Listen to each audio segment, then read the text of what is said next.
Hello, here is another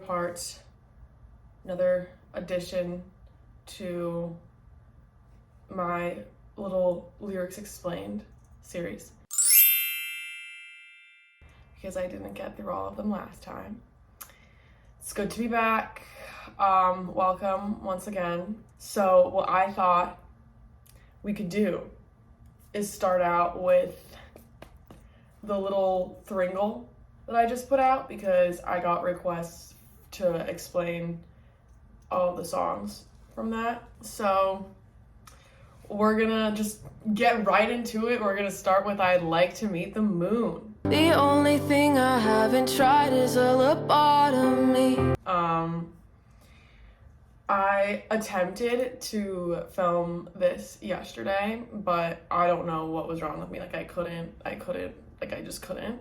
And I literally got 5 seconds into explaining the song, and it was immediately just low-key depressing. So I'm gonna have to start out with that, but that's okay. I do write sad things. I should know that this is how it's gonna go.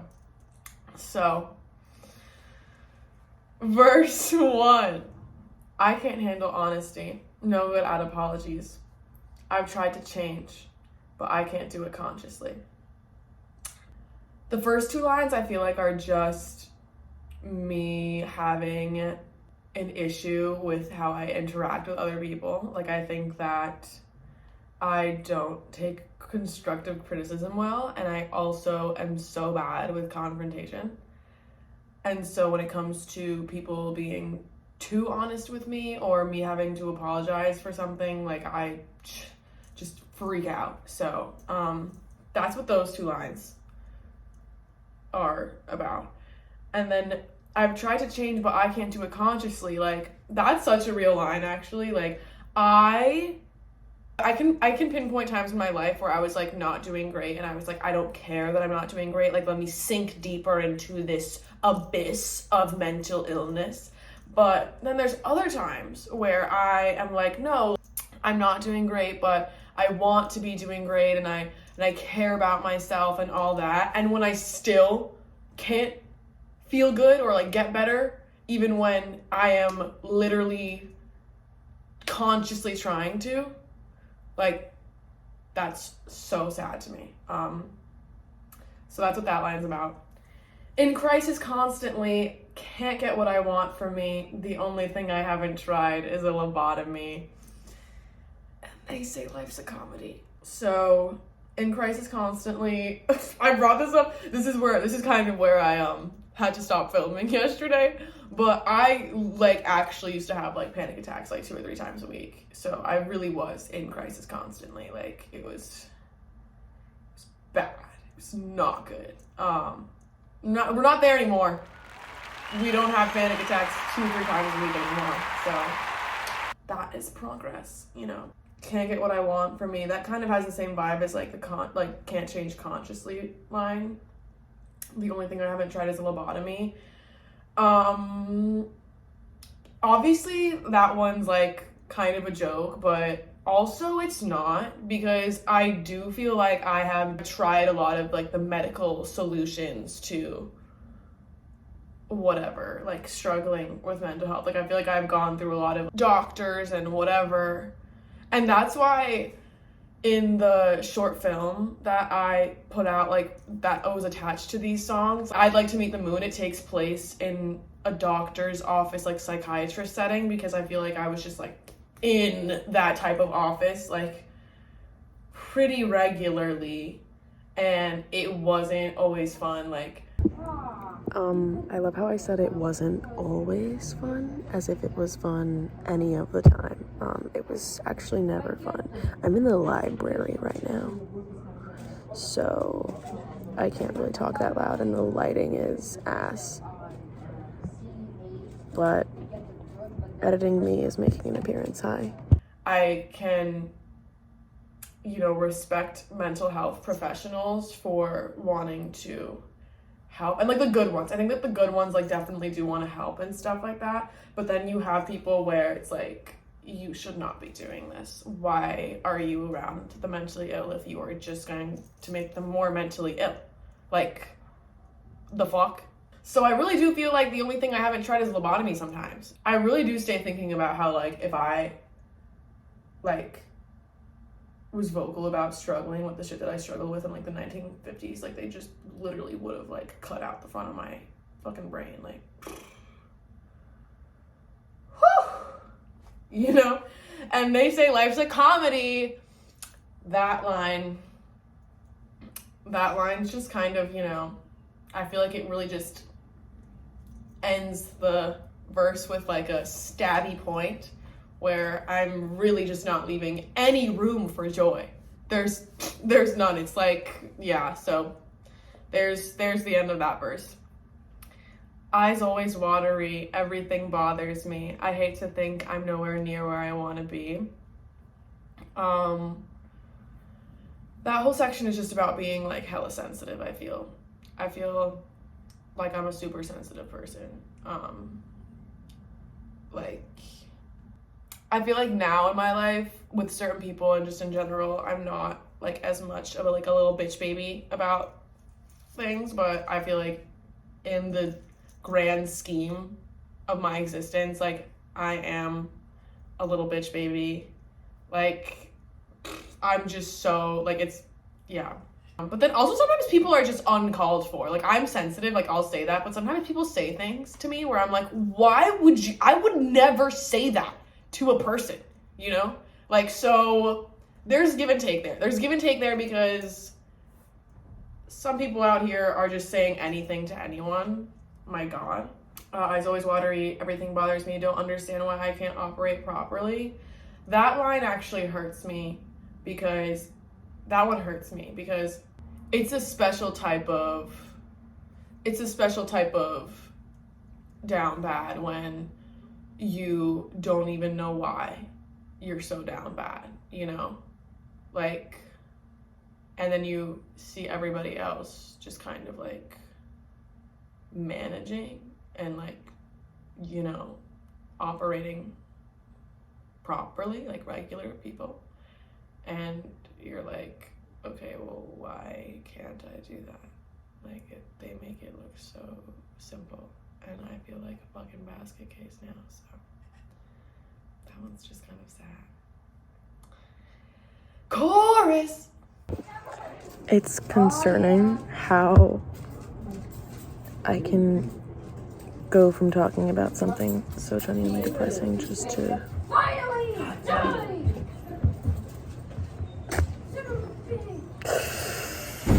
to singing my next word, you know? Oh my God, okay. I'm like, oh God, okay. Well, I guess life is a comedy, because my closest friends are cartoons, and my mornings don't start till noon, and I think I've got to go soon, but before I do, I'd like to meet the moon. I feel like, because my closest friends are cartoons, is actually like one of my favorite lines from the Wrangle, I guess. Like, I don't know. Like, in general, like, I really like that line because I think it just speaks to, like, periods of time in my life where I've just really leaned on, like, TV and, like, media to give me a will to live. And then it gets to this point where I'm, like, empathizing with, like, a fucking cartoon character, like, more than anybody in my actual life because I'm just so terrified of, like, vulnerability with real people, you know? And yeah, I just love that line because I feel like it accurately depicts like what my periods of unwellness look like, you know? Like, I feel like that line really just captures it. Like, picture me, shades drawn, middle of the day in my room, refusing to go outside. It's pitch black in there, even though it's broad daylight outside. And I'm watching, like, American Dad or some shit. Like, you know, like, that's what it is. My mornings don't start till noon, kind of piggybacks. off of the image that I just painted, the picture I just painted. It's basically a follow-up on the picture I just painted of me being alone in the dark in the room. That actually ties in to Alone in a Dark Room, because that is what that song is about. That song is literally about the scenario that I just described. Wow. Full circle. Full fucking circle. And then the rest of the chorus is kind of like open to interpretation, I guess, but I feel like it's kind of me just being like, I gotta peace out of this bitch real quick. But it would be kind of sick if I could meet the moon, though. Like, that's literally what it feels like to me.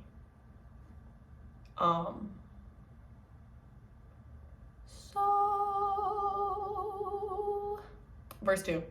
I chew on batteries with a glass of gasoline. I count my calories and cavities and catastrophes.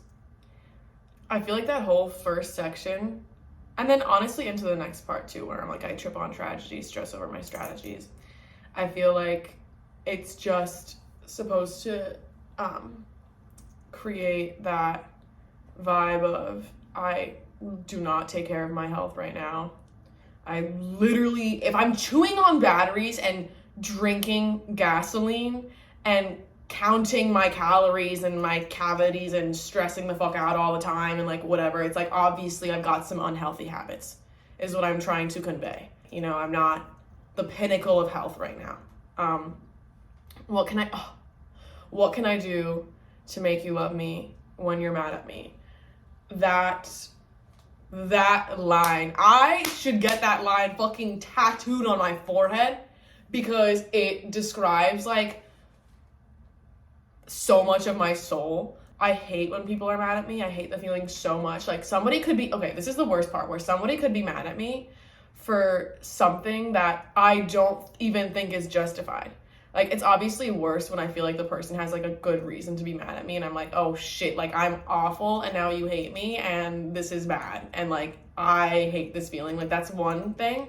But even when somebody's mad at me and I'm like, you have no right to be mad at me right now, I still hate it. Like, I'm still anxious as fuck about it, because I'm just like, I know there's someone out there in the universe that like is not fucking with my energy, like actively not fucking with my energy right now.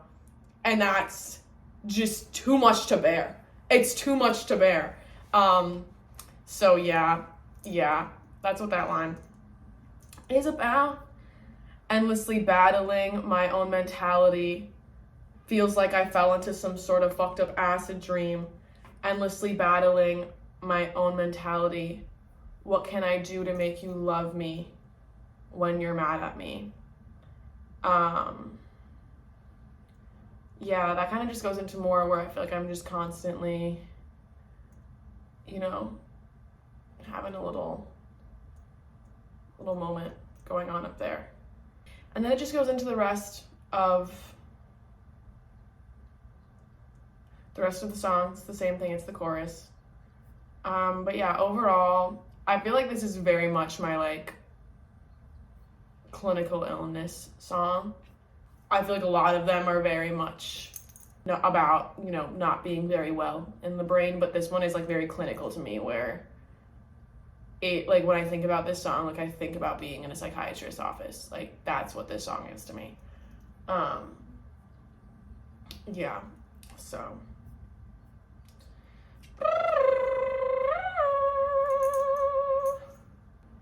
next is I Kinda Want the World to End. I kinda want the world to end. Tensions are high, so I'm getting higher and watching all the forests turn to fire.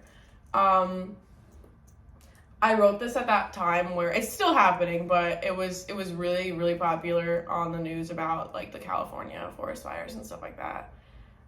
So that was what inspired that line.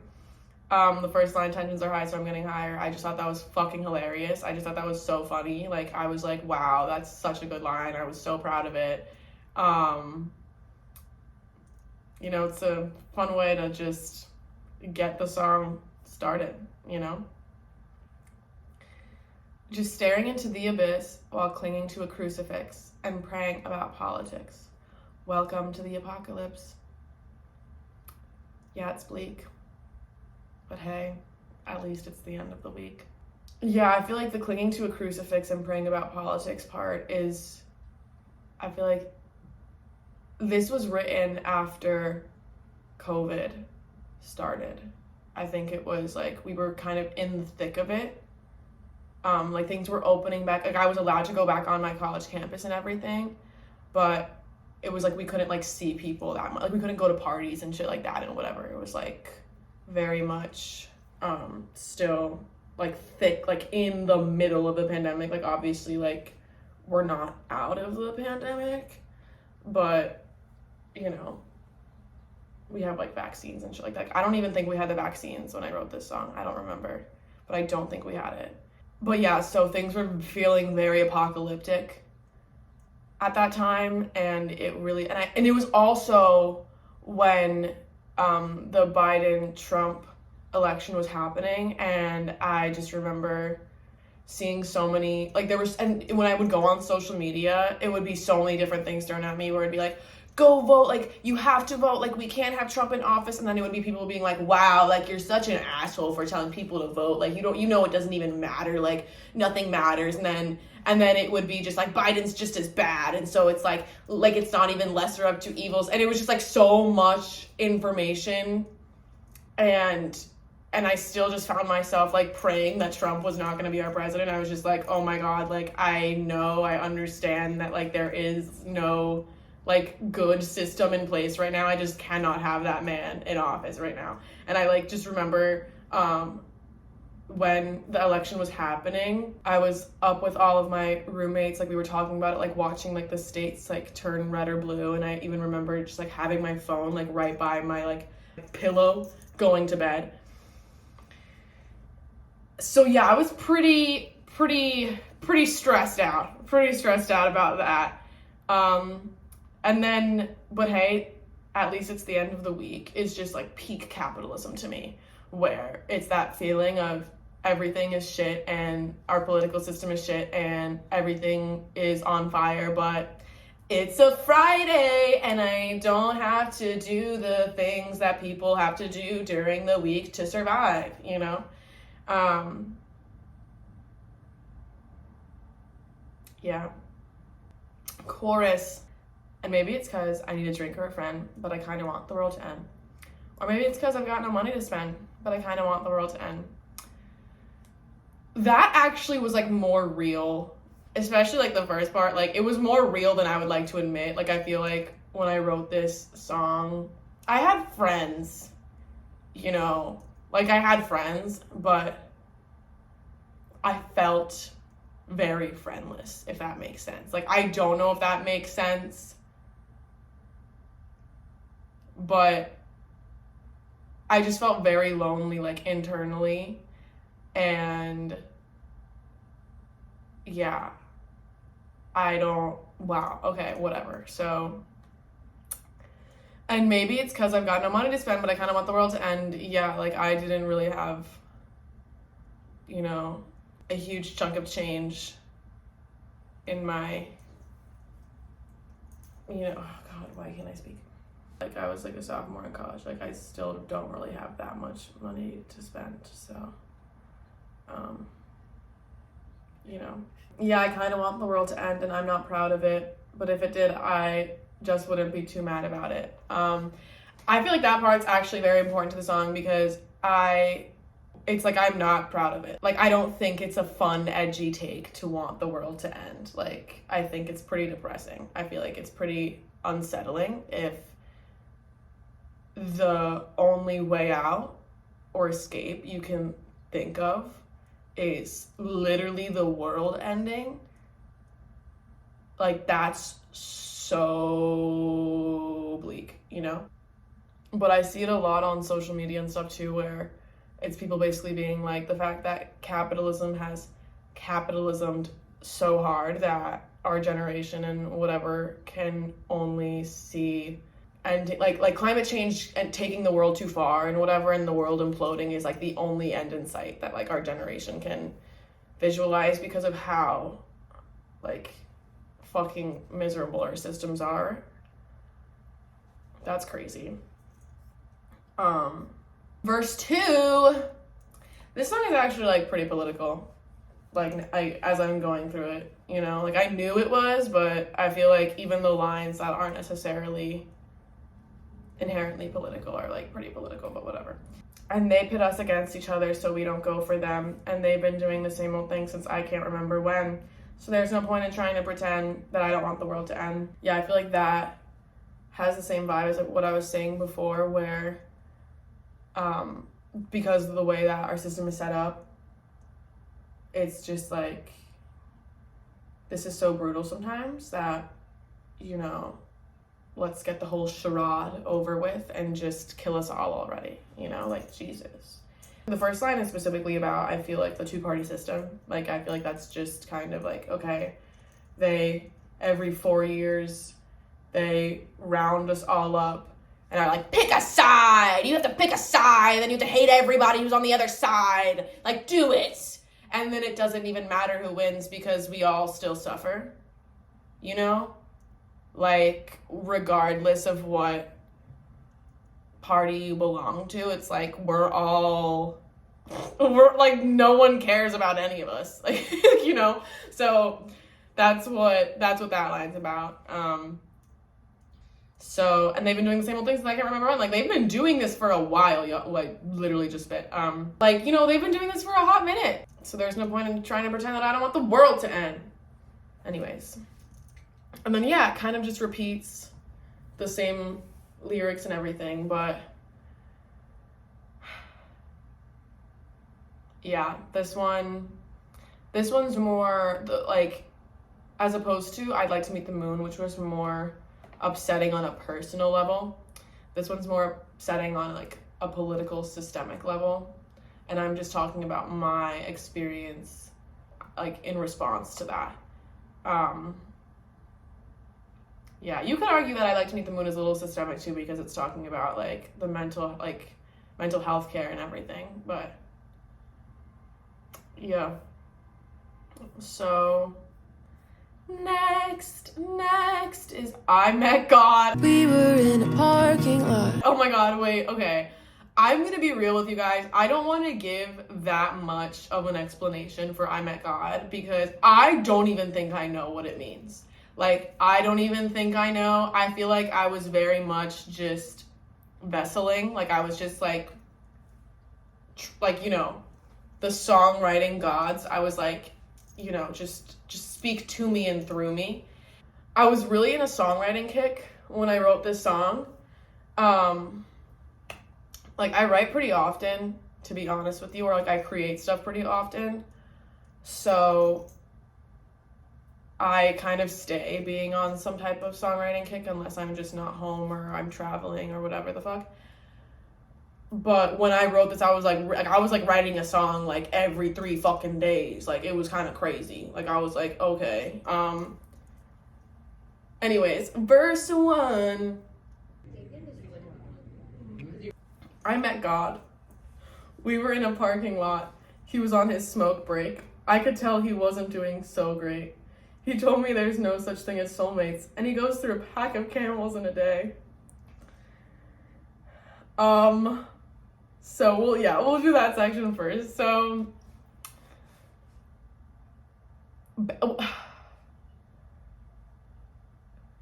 okay. So the reason I love this song is because I feel like when I wrote it, even before, like I've been like figuring out what my personal relationship with like spirituality and God is for like a hot second. I feel like I really started to like think about God like the end of my senior year of high school. Like I really hadn't thought about God that much. Like I like went to church a little bit and whatever, but my family wasn't like super intense about it. My mom's pretty like spiritual, but my family wasn't like, we need to go to church every, like it wasn't like intense. Like she did like when I went to church and whatever, but it wasn't like, no one was like forcing me to believe anything. So I just didn't really think about God that much. But then at the end of my senior year, I started thinking about it, having, conscious thoughts about why we're here. And I feel like when I wrote this, I had gotten to this point where I was like, like God's in fucking everyone. Like everyone has God in them. And the fact that we judge how we all live, like we judge each other, and we kind of place people on pedestals or the opposite, based on just stuff that we've been conditioned to think. And so we kind of like see certain people as holier than thou and other people as like fucking sinful. I don't know. Just based on our own preconceived notions and what we've been taught. And so I feel like on a personal level, the picture that I'm painting about this guy, he's somebody that I feel like I've been conditioned to not see in a holier than thou type of way. Like he's, probably working at like a 7-Eleven. He's on a smoke break. He's like going through them. He's ripping through the cigs. And he's telling me that love isn't real and whatever. That's not a person that you would really associate with God or spirituality, but it is of my belief that he is just as holy as like a fucking priest or whoever. Because we all have the same amount, like we're all the same amount of human and have the same amount of God. Like unless you are like Jesus or something, like I don't know. But I generally, I feel like we all are the same, like the same amount of godly, So if you want to call whoever the fuck is preaching on Sunday, if you want to call that God's messenger, then you got to call this motherfucker God's messenger too, because he's just as human, like he has just as much as like capability of saying something important. So that's kind of what the song is about overall. So yeah, like I kind of just wanted to paint this really like raggedy picture of this guy. And the person who played him in the short film was like actually the best. He was like such a good soul. Like it was amazing. It was so good. He was the best. Thank you, Jeff. Thank you, Jeff. I could almost taste the decay, but I listened to every word he had to say. So that kind of does, that just emphasizes the point that I made before, where it's like, yeah, this man literally is rotting before me, but I'm still listening to him, because if God created me and God created Jesus and God created whoever, God also created this motherfucker. And so he probably has something valuable to say somewhere in there. I met God. He wasn't very charming, and a bullet blacked his brain out back when he was in the army. But he says it brought him close to a God of his very own. So basically the chorus is, it reveals that he's dead if a bullet blacked his brain out when he was in the army. He's dead, and I'm dead too in this scenario if I'm like talking to God, we're both dead in this scenario. But he's talking about this really traumatic thing that happened to him, and he's talking about it in a way though where he's like, yeah, this really fucked up thing happened to me, but it brought me closer to myself and my higher power and everything, which I think is really beautiful. Even though he wasn't charming at all, he's like spitting on the ground, he's being weird, he's probably cursing left and right, but like me too. So I got him. I really do. Verse 2. I met God, and honestly, I thought he'd gone psychotic when I got him on to talking about all the TV that he watched when he was growing up. He said that movies are real, and we're all in one. This verse is a cute one to me because I picture him getting really passionate about whatever pieces of media that were important to him as a kid. I just like love when anyone does that. I think, it's a really special thing to feel so much about like a piece of art or something like that. And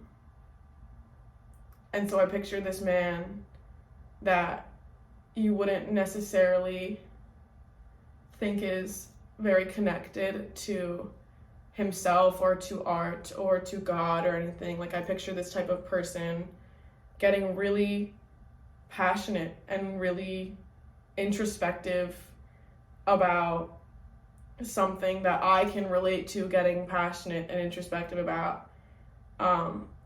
And then having him say that movies are real and we're all in one. Like, obviously that sounds fucking delusional. Like, that sounds like an insane thing. But it also makes me think about certain shows where the characters are almost like self-aware that they're in a show. And I don't know, like, that shit like trips me out sometimes. Like, I make like simulation jokes a lot, and I make jokes like, you know, about like being in a show a lot, whatever, like it's like shit like that. Like, I like do like I like make meta jokes like that because I'm annoying, like, you know how it is, like, whatever. And for him to like validate this in this verse is just like hilarious to me. And I don't know, like, I you know what, I like, it throws me off though, because I don't even feel like I'm inherently wrong sometimes when I joke, because weird shit, number one, weird shit just happens. Like, sometimes we like synchronicities will happen that I'm like, we're in a simulation, you guys. But then the other thing is that, you know what really fucking this is kind of a tangent, but you know what really fucking freaked me out is that I watched the new Scream movie, and the fact that like that one character, like that girl, I forget her name, but she was like self-aware that she was in a fucking franchise. Like, she knew. Like, and I know that, you know, we're all just supposed to be like, oh yeah, like the writer's room, like they're so funny and edgy and meta. But I'm like, no, like, what if that bitch is real, like in another dimension, and like she just knows that like in this dimension we're like watching people get stabbed and shit in a franchise. Like, I think about that. So like, that's kind of what this verse is about. Like, I sound a little crazy. Like, I, you know, obviously mentioned that I thought he'd gone psychotic, whatever, but I think that overall this verse is just supposed to be kind of like a what if verse, where it's like, we don't know shit.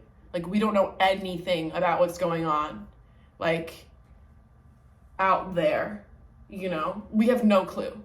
So we could all be in a movie. We could all be in a TV show. Like, people could be watching our asses. Like, we don't, like, not in a creepy way. Like, not in, like, a whatever. I mean, they could. Like, I don't know. It could be in a creepy way. But that's not what I'm saying. Like, I'm saying more so, like, we could all be in a fucking sitcom or something and, like, just, like, not know. People in sitcoms don't think they're in sitcoms, you know? Like, I don't know. Whatever. I know I sound fucking psychotic. Like, I understand. I get it. But it's, like, more, like, just anything could be anything. Like, you know, everything everywhere all at once shit, you know? Whatever. Don't fucking lock me up in an institution. Like, I promise I'm relatively sane. Relatively. Enough. The chorus repeats again, and then the bridge, he says it brought her close to a god of his very own, and when he met her, she told him everything, like why we get bored and start the wars while the birds get to sing. He says the answer is exactly what you think. In the bridge, we basically find out that the god, like his god, is some... In the way that I wrote it and the way that it kind of was portrayed in the film is that it's a little girl. And so we basically learn that everybody kind of in the way that I wrote this song and in the way that the film played out and everything, it's like everybody kind of has their own god and everybody is God, and we can all like learn from each other in ways that we maybe didn't think we could, and we can learn from people that we didn't necessarily think we could learn from and stuff like that. And so yeah, it's just like, it's about this section is about him meeting some little girl after he dies and being like, oh shit, like this is God, and then she explains whatever, like the meaning of life to him and all that. And he says the answer is exactly what you'd think. And I don't know what the fuck that line is supposed to mean. Like, I remember I showed this song to my friend Skylar, who also does photography for me and stuff, and they were like, what is the, like, what is it? Like, if the answer is exactly what you think, like, what is the answer? And I was like, bitch, like, I don't know, I just wrote the song. Like, oh my God. So I don't know what that last line is supposed to mean, but I think overall it's just supposed to, again, be up for interpretation, where it's like, whatever you think the answer is the answer for you. Like, if you think we all go to like heaven or something, like, then we all go to heaven, or you go to heaven. If you think that we become one with the cosmos and like become a tree or something, then you become a tree. Like, I don't know, like, it's like whatever you think the answer is for you is the answer for you.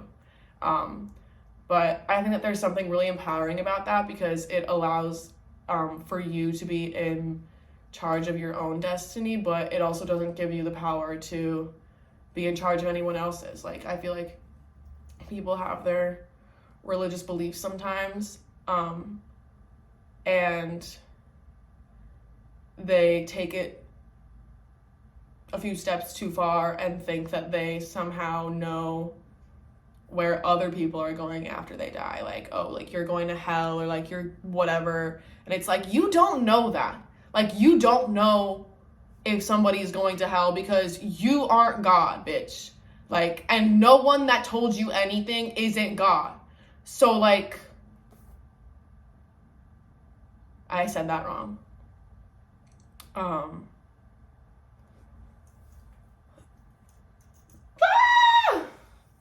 Yeah, I don't know. Editing this video is going to be interesting. It wasn't that bad, actually, for some reason. But, you know, it's always an interesting time.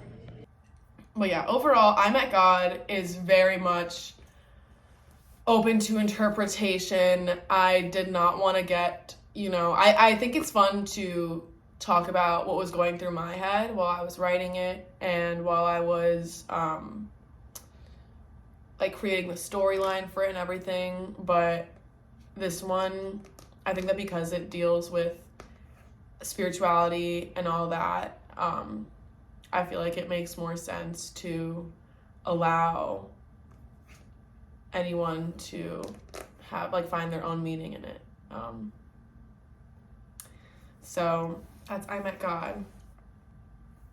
I feel like it might be, I'm literally so funny. I'm like literally sitting here and I'm like, I think maybe I will only cover the thrinkle in this one, and then do more if y'all want more. Like, there are definitely a few others that, the two that I remember that people wanted explanations for were September 14th for some reason, which I think is cool, and then Alone in a Dark Room. But I feel like it might be nice to just make this like lyrics explained video specifically about the thringle, and, you know, maybe just film some more in the future. Yeah, and then, you know what, I'll also, I know that I have those two, and then I'll also go through the comments and stuff on this video and the last one, and I'll see what else you guys want to hear about. But yeah, this will be like the thringle lyrics explained. Slay. But yeah, thank you for watching.